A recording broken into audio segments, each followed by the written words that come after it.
तर बघितलं बिल्डिंगवरती असा मोठा बोर्ड लावला होता, चित्ता जेंटलमन्स क्लब. तिला म्हटलं एक तर चित्ता आणि जेंटलमन एका वाक्यात जात नाही म्हटलं. काय किती लोकांना माहिती आहे जेंटलमन्स क्लब काय असतो? नाही माहिती कोणालाच? सर तुम्हाला माहिती आहे पण तुम्ही दाखवत नाही यार.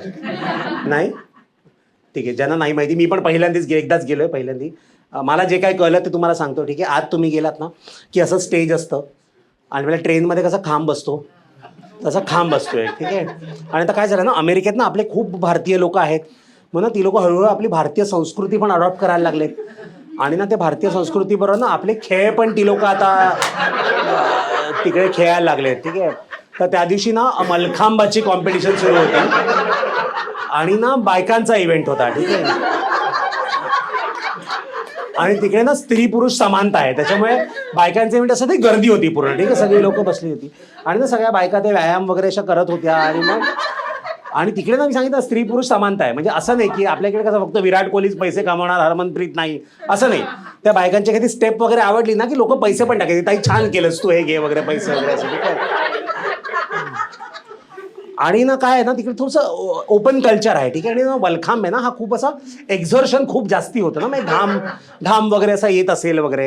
आणि तुम्हाला वाटतं आपले बाबा कसे एप्रिल मे महिन्यात गरम व्हायला लागले की शर्ट वगैरे काढायचे, मग गंजीवर बसायचे, मग थोड्याने अजून गरम व्हायला लागले की गंजी पण काढायचे ना. स्त्री पुरुष समानता आहे. ठीक आहे, तो त्यांचा कल्चरचा भाग आहे. ठीक आहे, आणि असं सगळं असतं. आणि मग ना ते त्यांचं झालं ना व्यायाम करून की मग ते उतरतात खाली, आणि मग काय दमायला होत असेल ना ऑब्व्हियसली.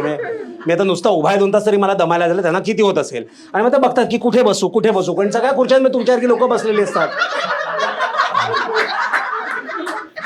म्हणून ते येऊन विचारतात की दादा तुमच्या मांडीत बसले तर चालेल का वगैरे. आणि माझं असं आहे की माझ्या मांडीत तू बसायचे, मी पैसे द्यायचे.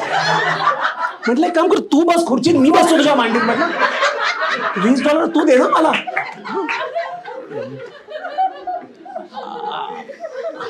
आणि ना तिकडे कसं आहे ना की लोकसंख्या कमी आहे ना, म्हणून माणसाची किंमत आहे तिकडे.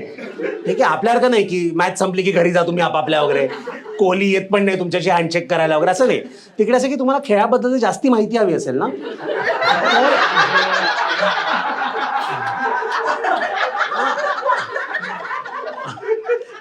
असा एक वेगळा कक्ष असतो, तर तिकडे जाऊन तुम्ही गप्पा वगैरे मारू शकता अशा. त्यांना मनीषने त्याशी ठरवून आला होता की मलखांबात PhDच करायची आहे, म्हणून तो सगळ्या ॲथलीट्स बरोबर जात होता. मी आपला बाहेर बसलो होतो बावटासारखा. आणि मग